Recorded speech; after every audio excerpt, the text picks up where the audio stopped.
जहां अल्हम्दुलिल्लाह तकरीर तो सुनेंगे ही, बल्कि अल्लाह की वली की साथ में ज़ियारत करते रहे। बेशक अल्लाह ताला शेखुल आलम के सदक़े में इस वक्त जो मुसलमानों पर बला और मुसीबत टूट पड़ी है, हम सबको छुटकारा और रिहाई अता फरमाए, आमीन। इन्हीं का वजूद मसूद है, यही वो नेक शख्सियतें हैं जिनकी वजह से मुश्किलात हाथ जोड़ करके वापस पलट जाती हैं। यही वजह है जब मुश्किलें ज्यादा हमारे सामने आती हैं तो हम कहते हैं मुश्किलों साइड हो जाओ, वरना तुमको मुश्किल कुशा के हवाले कर देंगे। बेशक, और जिस अली ने दर्रे खैबर को नहीं छोड़ा वो तुम्हें क्या छोड़ेंगे।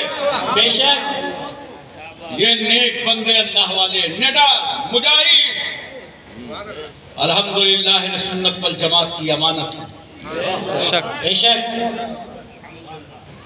4 मिसरे सुनिए। हुजूर सल्लल्लाहु अलैहि वसल्लम के शहजादे मोहतरम हजरत इब्राहिम का विसाल हो गया तो हासिदों ने, काफिरों ने, दुश्मनों ने ताना देना शुरू किया कि नस्ल मिट गई, नौज़ बिल्लाह। अरे जिस रसूल की उम्मत में ऐसे लाजवाब लोग हों, वाह, उस रसूल की अजमतों का आलम क्या हो। वाह, जरा तवज्जो कीजिए। मर जाएं हासिद जल जल कर, परेशान ना हो, ये इंडियन हासिदों के लिए नहीं है। मर जाएं हासिद जल जल कर, गम मत कर ऐ मेरे पैगंबर। वाह वाह, गम मत कर ऐ मेरे पैगंबर, देता जा, वाह, देता जा भर भर के सागर, देता जा भर भर के सागर, इन्ना आतैना कल कौसर।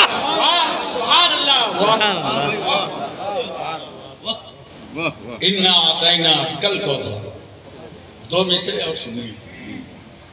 बड़े संजीदा ही लोग नहीं है, जलसों में संजीदा मिल जाते हैं, पाकीज़ा नहीं मिलते। आज अल्हम्दुलिल्लाह दोनों मिल गए। 2 मिसरे सुनिए। फरमाया खुदा ने हमें देकर हैदर सा निगहबान। आप लोग भी थोड़ा बोल रहे हो। फरमाया खुदा ने हमें देकर हैदर सा निगहबान, फबअय्यि आलाए रब्बिकुमा तुकज़्ज़िबान। फबअय्यि आलाए रब्बिकुमा तुकज़्ज़िबान। अब 2 शेर और सुनिएगा। दिलों में बुग़्ज़े अली और जन्नत का जुनून। अल्लामा रशीद खैरी साहब बहुत बड़े शायर भी हैं माशाअल्लाह, हमारी जमात के बहुत बड़े आलिम दीन भी हैं। दिलों में बुग़्ज़े अली और जन्नत का जुनून, इन्ना लिल्लाहि व इन्ना इलैहि राजिऊन। इन्ना लिल्लाहि व इन्ना इलैहि राजिऊन।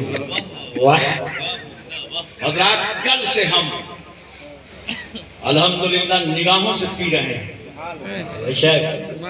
आप पुल की दुआ में शरीक हुए, हजरत ने दुआ फरमाई, आपने आमीन कहा, और दुआ ही लेने के लिए हिंदुस्तान की मुख्तलिफ रियासतों से चलकर आप कमालपुर शरीफ आए हैं। बोलो दुआ ही लेने तो आए हो। मगर कुछ लोग समझते नहीं हैं।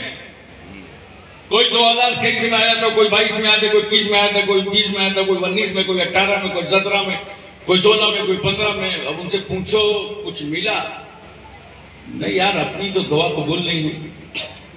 मांगा क्या था? प्लाट, मकान, कारोबार, बेटा। लेकिन क्या बताओ, हमारी तो दुआ कबूल ही नहीं हो रही। आज मैं बड़े प्यार से बता दूं, जो लोग कहते हैं ना दुआ कबूल नहीं हुई, वो सही बात नहीं करते। हकीकत ये है, ये मत कहना दुआ कबूल नहीं हुई, कहना है तो ये कहना डिमांड पूरी नहीं हुई। जो डिमांड लेकर आए थे आसमाने कमालपुर शरीफ, वो डिमांड पूरी नहीं हुई। दुआ का बहुत बड़ा फायदा है, दुआ का बहुत बड़ा फायदा है।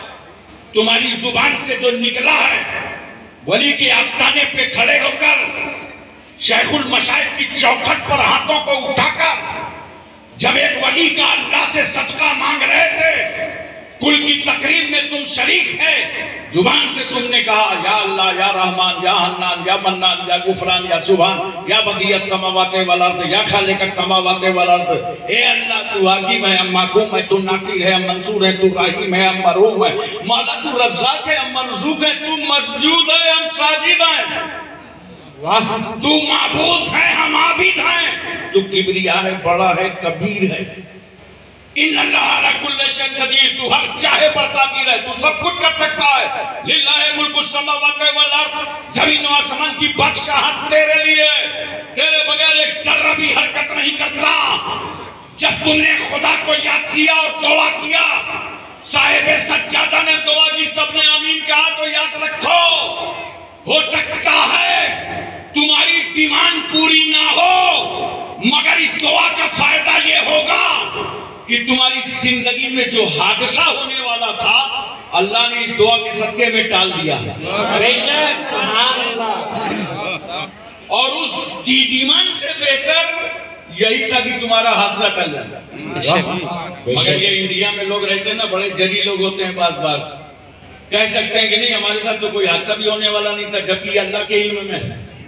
चलो मैं मान लेता हूं कि अल्लाह के इल्म में है, हो सकता है अल्लाह का करम हो, हादसा ना होने वाला हो और डिमांड भी पूरी ना हो। तो तीसरा फायदा दुआ का सुनो, ऐसे ही नहीं आए और धक्के खाते हुए, गाड़ियों से ट्रैफिक के मसाइल बर्दाश्त करते हुए, मालो सर खर्च करते हुए, धक्के पे धक्के खाते हुए कारोबार छोड़ा, औलाद को छोड़ा, ऐसे नहीं आए। तीसरा फायदा दुआ का सुनो, अगर तुम्हारी डिमांड पूरी ना हो, इल्म इलाही में हादसा भी ना टले, तो तीसरा फायदा यह है कि मैदान हश्र में अल्लाह जो तुम्हारी जुबान से दुआ निकली है ना, इसको तुम्हारे नामा अमाल में जखीरा बना देगा।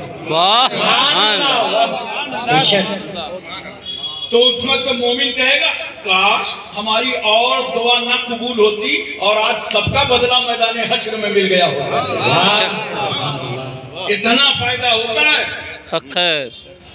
इसलिए मैं कहता हूं ताल्लुकात बनाए रहो वलियों से, आते रहो मज़ारों पे। पूरा इस्लाम तो मज़ारों ही से फैला है। मैंने सबसे पहले अपनी जिंदगी में 22 साल के नौजवान को जब कलमा पढ़ा करके मुसलमान किया, तो हजरत मखदूम शाह रहमतुल्लाह अलैह का मज़ार अक़दस जाजूर कानपुर में कलमा पढ़ाने के बाद उससे मैंने कहा ये बता तुझे इस्लाम में पसंद क्या आया, कौन सी बात अच्छी लगी, शादी के चक्कर में तो नहीं है, माल की लालच तो नहीं है? बोला नहीं, मैंने देखा कि मखदूम साहब की मजार में हिंदू, मुस्लिम, सिख, ईसाई, जाट, बरहमन, अंसारी, मंसूरी, खान, पठान, अफगान सभी आते हैं। तो एक दिन मैंने भी स्नान किया, सर पर रुमाल रखा और दर्शन के लिए मजार हाजिर हो गया। वाह! और जब मैं मजार में पहुंचा तो मेरी आत्मा को शांति मालूम हुई। तो मैंने वहीं से फैसला कर लिया कि जब हिंदुस्तान की मजार में लेटे हुए एक वली की अजमतों का ये आलम है, तो मदीने के मोहम्मद की रहमतों का आलम क्या होगा। मोहतरम सामईन किराम, और सुन लो आने वालों, ये हिंदुस्तान का वाहिद उर्स है, मैं गारंटी के साथ कहता हूं। ये दिल्ली वाली गारंटी नहीं है जो झूठी निकल जाए, याद रखना ये कानपुरी गारंटी है, बिल्कुल सच्ची है कि अल्हम्दुलिल्लाह वाकई आज जो यहाँ उर्स मनाया जा रहा है वो शरीयत के मुताबिक मनाया जा रहा है। बोलो, बहुत सारे जगह मैंने देखा लोग आते हैं मज़ारों पर और गए अंदर दाखिल हुए, सर पे रुमाल बांधा और जाकर के बाबा के पैर दाबने लगे। लगता है हजरत बहुत थके हुए। आज वफादार मुरीद आया हुआ है, सारी थकावट उतार देगा। सुनो मज़ारों में जाने वालों, वलियों के आस्थाने पे हाजिरी देने वालों, ये जाहिलाना रस्में मिटाओ। वहां जाके मजार को दावा न करो, बल्कि दावने का शौक है ना तो जब कमालपुर के लिए चलो, अजमेर के लिए चलो, बरेली के लिए चलो, केचौचा के लिए चलो, बदायूं के लिए चलो, महरेरा के लिए चलो, अपने इलाके के किसी वली के आस्थाने चलो, तो चलने से पहले घर में एक काम करके चला करो।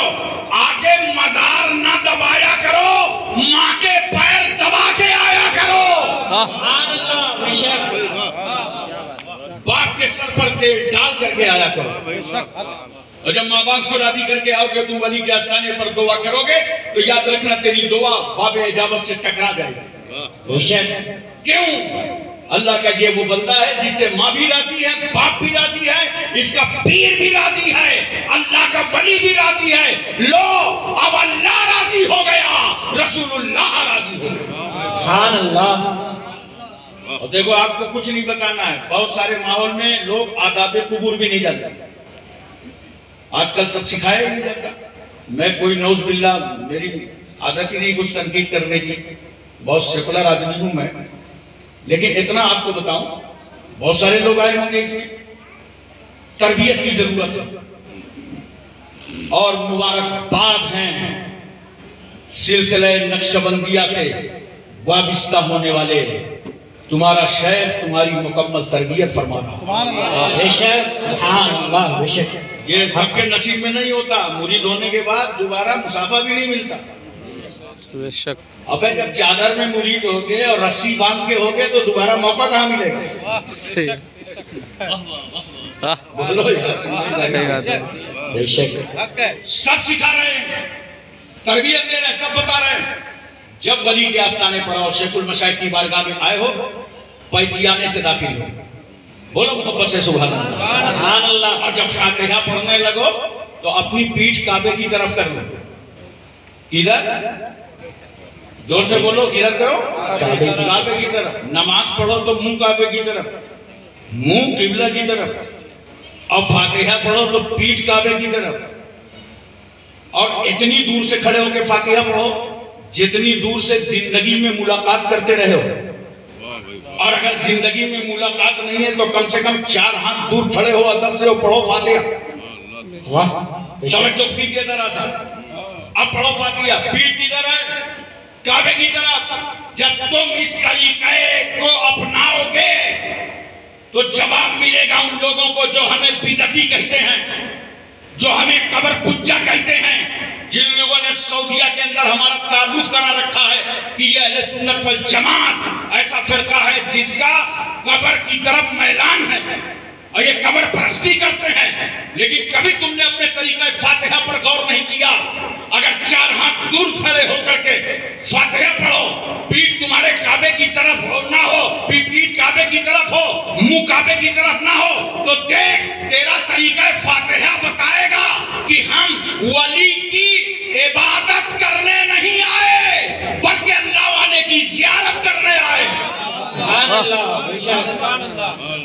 नमाज और है, न्याज और है। हजरात, एक लम्हा की मैं आपकी और तवज्जो चाहता हूँ। बोलो जहन हाजिर है ना?